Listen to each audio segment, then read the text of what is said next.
Ladies and gentlemen, how many have come Jonathan Moore speech, A Journey in the Iron Bird to the Land of the Free. Jonathan Moore, A Journey in the Iron Bird to the Land of the Free. A Journey in the Iron Bird to the Land of the Free, Jonathan Moore.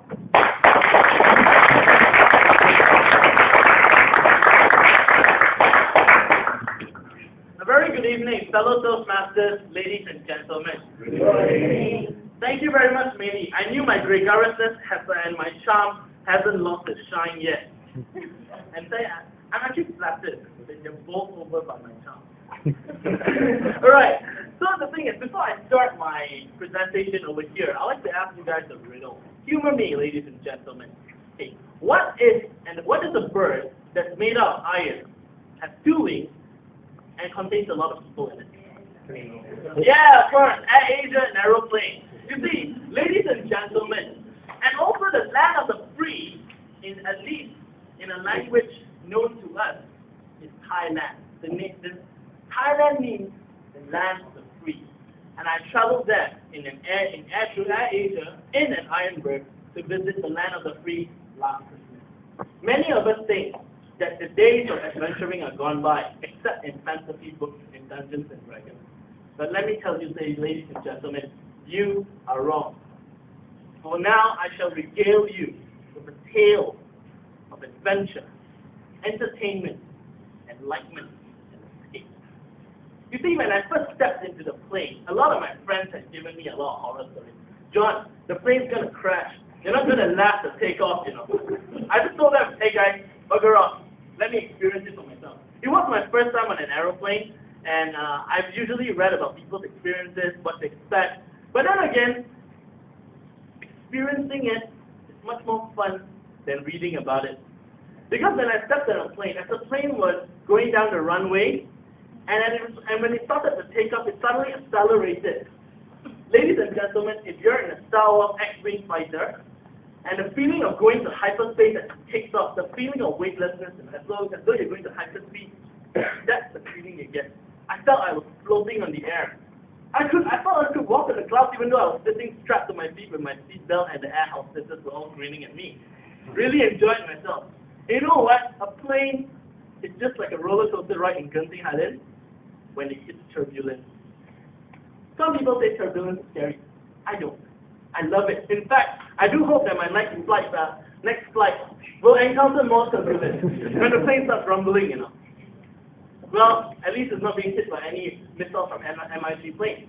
So, when I was sitting in the plane, and when it started to cruise, when everything was stable, the air hostesses started pushing down sandwiches, nasi lemak, and other Malaysian delights as well. And they were very courteous, and they were friendly, and there were Thai air hostesses. You know, ladies and gentlemen, there are many things I won't tell you about what happened in the plane.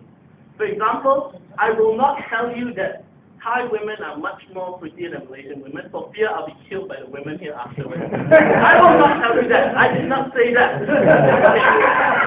Okay? Ladies and gentlemen, I also will not tell you that Thai women are much more gentler than Malaysian women. I did not say that. This is off the record. Okay. So when we touched down to Bangkok, I met my friends, my Thai friends over there, and they took us around. The best part about being in Bangkok, when you have local friends, you actually get local prices. For example, when I went to the crocodile farm, okay, all they told me was, Jonathan, I know your English is very good, just smile and shut up. So I found out the reason later. They were right, because you see, the locals would charge 5 ringgit to go into the crocodile farm and watch the circus and everything. But expats would charge 30 ringgit for entrance. 6 times the price, ladies and gentlemen. That was one of the things I learned in Bangkok. I was enlightened. And I did not know they held the king in such high esteem compared to us here in Malaysia. You see, we went to a military base to look at the cannons and a decommissioned warship. And the first thing they said, John, please don't insult the king in the base, because the soldiers are authorized to shoot you on sight if you actually talk and speak up against the king. Lots of military police. And the military base was actually quite a nice place, and they had all sorts of cannons from the days they used it in the during the American Revolution to the howitzers they used, the field guns they used in modern warfare. I mean, I'm a big fan of computer games, but seeing those guns in real life and touching it, they didn't allow me to fire it, of course. Okay, it was just mind-blowing. Ladies and gentlemen, also, the king really cares about the people a lot. He cares about them so much that he will put rules on liquor. You see, he wanted us, we are not allowed to buy liquor after 12 o'clock. So we had to get it illegally. I couldn't buy any liquor from my 7-Eleven. So we had to find another place, and then we took a trip all the way up to Pattaya. In Pattaya, it's just like driving to Ipoh, a 2-hour drive from Bangkok. And in Pattaya, it is a place where everything can be bought for a price. When I say anything, I mean anything. Okay. Anything. Pattaya. You see, I learned, and from there, as I walked through the streets of Pattaya, I started thinking about my trip. I felt that people are actually just the same everywhere. The cost of living in Bangkok and Pattaya is about the same as the cost of living here in KL. Laptops in Thailand sell for about the same price as in Bangkok, for 2,000 ringgit, or 20,000 baht this day.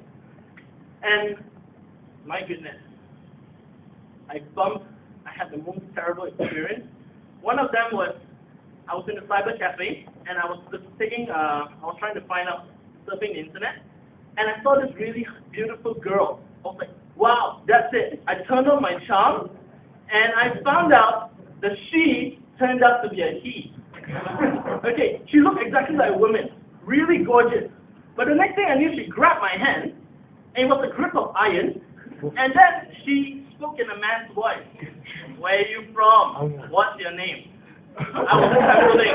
I thought I could ask her out for a drink, but every thought just vanished. I was like, please God, help me get out here. I was actually struggling, and she wouldn't let my hand go. She was actually caressing it. And though she would caress the lover's hand, I was like, no, no. Because there were two of them. And another one was actually leering at me. A guy leering at you. I was like, so, you see, this actually is just my tale of adventure, entertainment. I had so much fun in Bangkok, enlightenment, where I see that people are just about the same everywhere. Escape from the she-men. They make good bikini models, and the change is astounding. But I swear, ladies and gentlemen, in conclusion, I will never date a Thai woman after that experience. I believe that Malaysian women are so much better. Thank you.